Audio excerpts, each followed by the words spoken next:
The Irrational Confidence Podcast. The Georgia Bulldogs, they are traveling to Tuscaloosa to face the Alabama Crimson Tide. Both teams are 3-0. At time of record, Georgia is a 2-point road favorite. Over-under is set at 48.5. Fresh, I got some thoughts. I got some comments there. But as always, you're the resident Georgia fan. I'll turn it over to you. Well, folks, Dogs haven't won in Tuscaloosa or even beat Alabama below the Mason-Dixon line since September of 2007. Actually, Seth and I, we were roommates in college at that time. We watched that game together. Overtime winning Stafford. Seems like you watch the grainy film, you're like, wow, that makes me feel really old that we were watching that. It's a true measure, though. Pressure's good for Kirby and this Georgia football program. Can they finally beat Alabama? You have the national championship win, which is amazing, but is that like a blip on the radar? Was that just like a fate kind of, storybook ending? Or is that the sign of things to come? Like, all right, we got one, we gave one back, but now we can start the momentum building. Kirby 1-5 of his last 6. If the Dogs can't win this, it's going to hang over the program. Yeah, they just can't beat Alabama. And that's going to be just a gray shadow hanging over the program. Can't beat Alabama with or without Nick Saban. You can't win in Atlanta against them. You can't win in Athens against them. You can't win in Tuscaloosa. That's the pressure that, pressure's a privilege, but you've got to break through that eventually at some point to really assert yourself. We all keep saying Kirby's the best coach in the SEC, best coach in college football. That ghost of Nick Saban is still there. If you can't go into Alabama and get that W with the program, what is it? It's something that's going to be like a stink around the thing. It's not going to be destroying the program. Might not even destroy the season. You might get revenge against them later on down the road, but that element will still be hanging there, and it's going to be used in recruiting. It's going to be used from fans going back and forth, and it just becomes something that you can't get rid of. And that's what also that stake in this game is getting over that hump, shaking that monkey off your back, and finally getting the win. Last year, we thought it was going to be 2 in a row, SEC title game. Alabama was coming limping in. Georgia was on a undefeated run, hadn't lost it forever, and they just showed up. Alabama did, and they punched the Dogs in the mouth, and they won the ball game. That again, the roadblock was still there. You couldn't get over that hurdle. That's got to change. 24 points. That is the real key for the Dogs. Under Kirby, the Dogs have scored 24 points or less versus Alabama, and they are 0-4 in those ball games. They're 1-1 when they score more than that, obviously the Natty. And then in the 2018 SEC championship game when Jalen Hurts replaced two at halftime, it was a 35-28 ball game. That offense has got to show up and put points on the board. They've got to attack Alabama's defense. This Alabama defense is not the Alabama defense of the past, but there's still a lot of talent over there. You've got to come in and play a little more loose, disciplined football, but you've got to score touchdowns and stop settling for field goals. If you score 24 or less, that defense better be pitching shutout for you guys to get the W. As a higher seed by the AP poll or college football playoff, the Dogs is the higher seed versus Alabama since 2008. They're 0-5. They're number 2 right now. Alabama's number 4. Again, letdown games where you come in higher ranked, expectations, and you fail to live up to them. Another thing that's hanging over this program that has to sort of change is Georgia really wants to become that consistent replacement of Alabama from Alabama was from 2007 through 2023. You've got to start sharing that label, winning the games as the higher seed, dominating and showing that you are now the true alpha in the entire group. If you lose again, things can unravel, questions are arising, Kirby started having to answer those questions in press conferences again and again and again, and it becomes something that really becomes a painful moment in the program. All those storylines aside, this game is always going to be about physicality and line of scrimmage and who's going to show up and get it done. Right now, Georgia and that Kentucky game had a lot of defensive linemen out. They had 3 guys sit out, including Michael Williams. Looks like Brinson and Hall are going to play. Williams is looking good, but there's no concrete evidence he's actually going to play or not. If he shows up, he brings a pass rush dynamic to help set the edge against Jalen Miller. That's pretty important. If not, you're going to see a lot more Georgia linebackers having to set the edge and play out there and get more rotation. The good thing is the Dogs have tons of depth at linebacker, but being physical at the line of scrimmage, being a forceful aggressor is what you're going to have to need from the Georgia front 7 to attack Milroe, to contain him, to shut down the running game and make him try to beat you with his arm. Offensively, Tate Ratledge got hurt in that Kentucky game in the offensive line. They looked okay, but they have not opened the hole for the running game like we wanted to see, we expected. How's this offensive line for the Dogs? Own the line of scrimmage, open up holes for the running game, and protect Carson Beck and let the receivers get their things done. This is a statement game. We saw it look great in the second half versus Clemson. The first half, they're kind of iffy. I'm not even going to worry about Tennessee Tech. That game for the second teamers on the Dogs are better than Tennessee Tech. But then Kentucky, we all saw it. 13-12, they struggled, making some drops, not getting the right reads. Protection was a little weak, not getting the holes. Where's this offense going to take the next step? I don't even think it's Mike Bobo. Everyone's like, oh, it's Bobo, it's Bobo. The guy's got to execute on the field, folks. The offensive line got to execute. The quarterback's got to execute. Receivers got to execute. Are you truly worthy? Last year was great and all, but you've got to show up and get it done in the big game.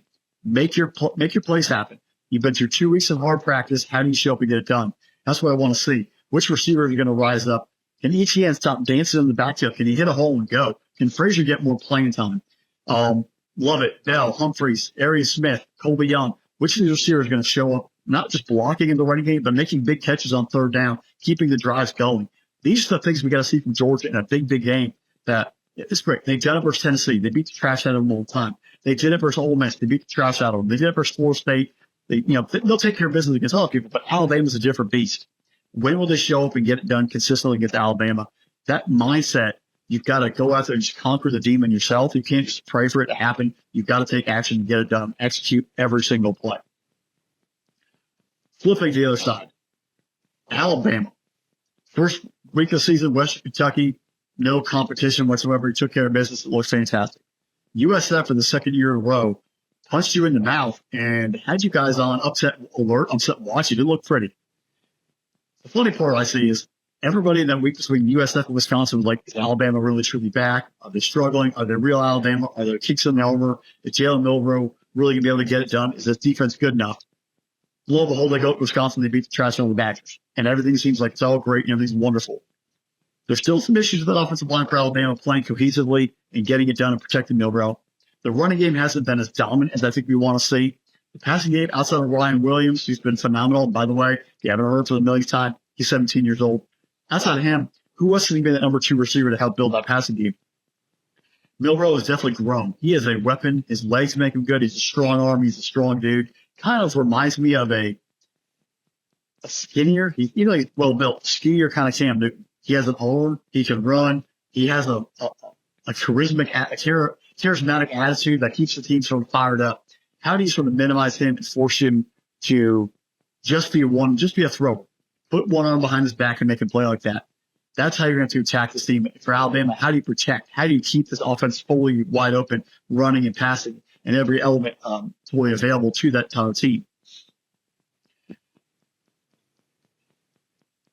If the Alabama team that went out to Wisconsin, especially in that last drive, they got the ball back with like a minute before halftime, and the 3 plays, boom, boom, boom, they went and scored a touchdown, which was extremely impressive. If that team shows up on Saturday, it could be a long afternoon for that, a long evening for that Georgia secondary. If the team that played versus USF, who got punched in the mouth, who was hit at the line of scrimmage, the offensive line struggled with, they show up, they're going to get their brakes beat off of them. What USF did in the Alabama game, it's kind of what Kentucky did. They played physical line of scrimmage. They shortened things up. They made it very, very difficult to complete deep plays. They played safeties deep, and they forced everything under, and they got physical at the line of scrimmage. Whichever offense can flip the switch and play aggressive and be able to adapt will be very successful in this football game.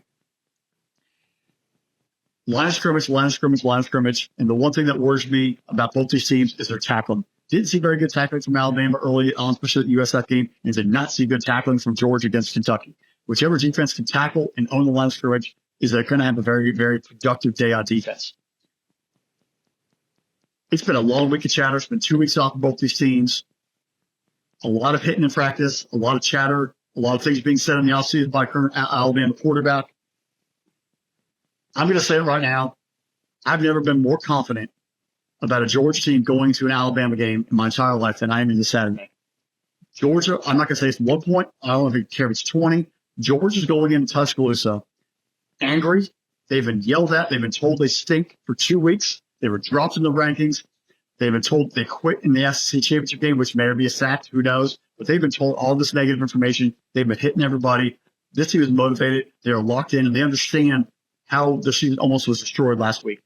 This is going to be a statement by the Bulldogs. They're going in Tuscaloosa. They're going to get the W, and they're going to sort of release some demons from that perspective and really supplant themselves again as a national championship contender and say, hey, we are not gone yet. We are here, still here. We can beat good football teams. That Kentucky game was just a Kentucky game, and it's over. You still got to come play us. You still got to deal with us. You got to face us. And we are here. We're going to be here for a long time. Georgia wins, and it's in very convincing fashion. Alabama will put up a fight in the first half, and the Dogs will pull away. 2007, Fresh. Since 2007, Alabama is 8-1 against Georgia. Combined wins by 75 points. They've won, those 8 wins are by 75 points total. Yeah, a lot's going to be made that Nick Saban's not walking up and down the sidelines anymore for the Crimson Tide, and that Kirby Smart has been anointed as the best coach in the SEC. He's been anointed that he's the best coach in college football. He has 2 national titles in recent memory, and that's really how we become a prisoner of the moment. People are going to anoint Kirby Smart as the top coach there, and rightfully so. He's done a great job at Georgia, especially with where Mark Richt was on these things. I've noticed this in the last 2 years. Georgia as a road team is a different beast than Georgia in Athens. They only went on the road 3 times last year. And I'm going to call back to a game on the Plains last year in October where Georgia was struggling with a very I don't want to say underrated or crappy, but underwhelming Auburn team. And it took a miracle effort by Brock Bowers to win the football game. I didn't see enough from them to feel very confident in this. There's some concerns I also have with the injuries. Yeah, you talk about the depth, but the thing I hate more than anything else is next man up. I hate that saying. I think it's completely ridiculous. I understand the premise behind it, but I hate the saying of next man up because it takes away of the person that is in front of you and what that person has done, saying that you have to match that level. I want to know how Georgia's going to stop a guy like Ryan Williams. I want to know how you're going to stop the run against Jam Miller, who's averaging close to 10 yards a carry, Justice Haynes as well.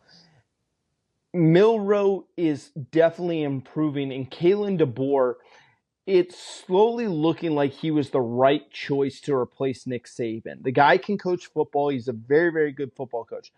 I don't necessarily know if he's going to have the aura of Nick Saban. But I will tell you this. You talked about how all week long this game has meant a lot to Kirby Smart. It's meant a lot to the Bulldogs. This is a game. They're amped up. They're talking. They're saying all this. And I'm going to tell you what's going on in Alabama. What's going on in Alabama is Kalen DeBoer is looking at it and saying, I have the ghost of Nick Saban haunting my dreams. He haunts my office. He haunts the hallways. He looms over this program. I have the daunting task of trying to live up to arguably the greatest college football coach ever to stand on a sideline. And doesn't even help, too, that not only do I have Nick Saban, but I have Bear Bryant, who looms in, his ghost still looms over there.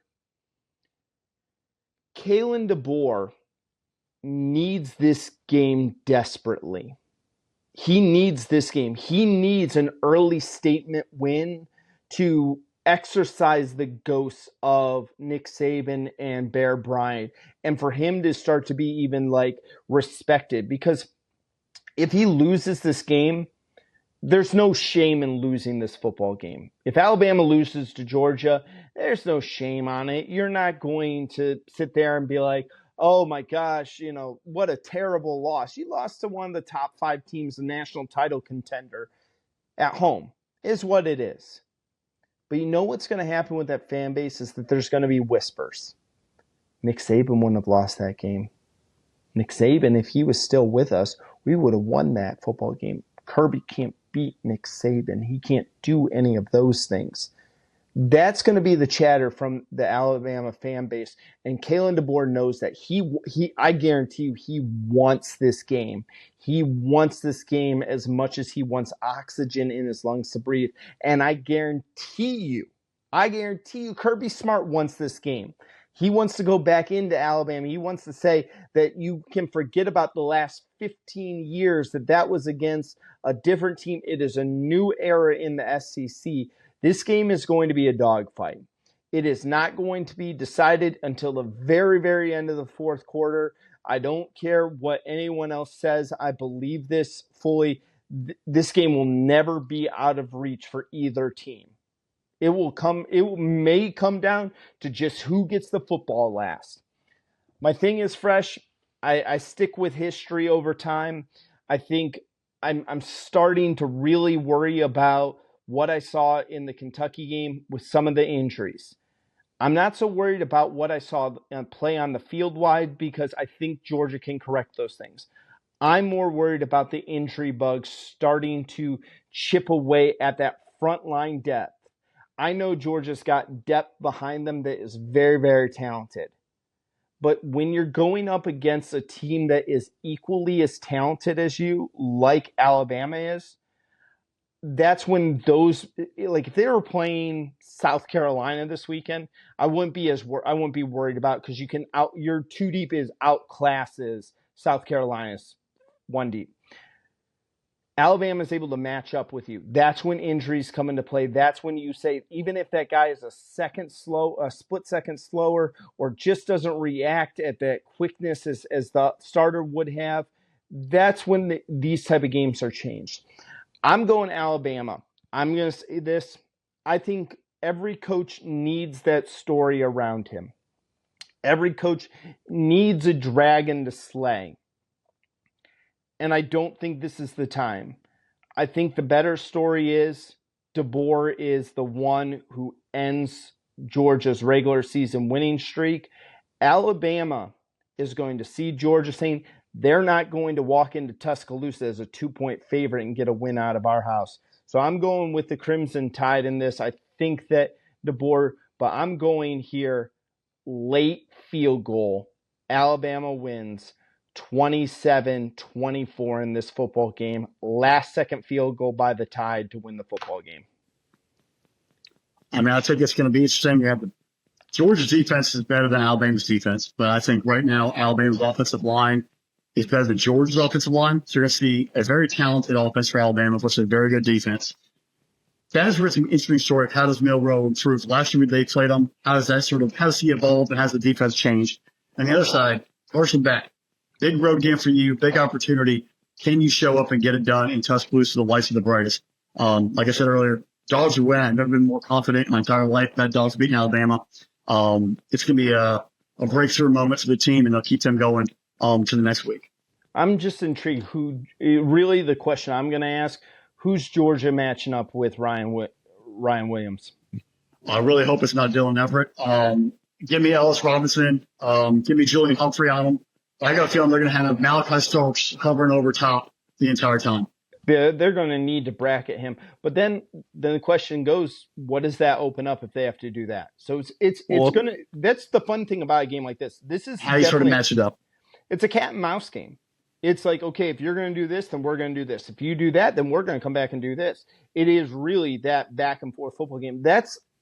And these are all the reasons why I feel like, again, if you tell me Georgia has if you can tell me right now, that Georgia will have the football on the right before time expires and will have the opportunity to win the football game, I'll tell you Georgia will win it. Alabama, if they have the football at the end of it with a chance, they're going to win it. It's going to be whoever has the football last. That's how I feel. I'm going to go Alabama in this one. But again, I'm saying we're talking razor thin margin here. Should be a fun Saturday night in T-Town. Yep. It's going to be a lot of fireworks, definitely for sure.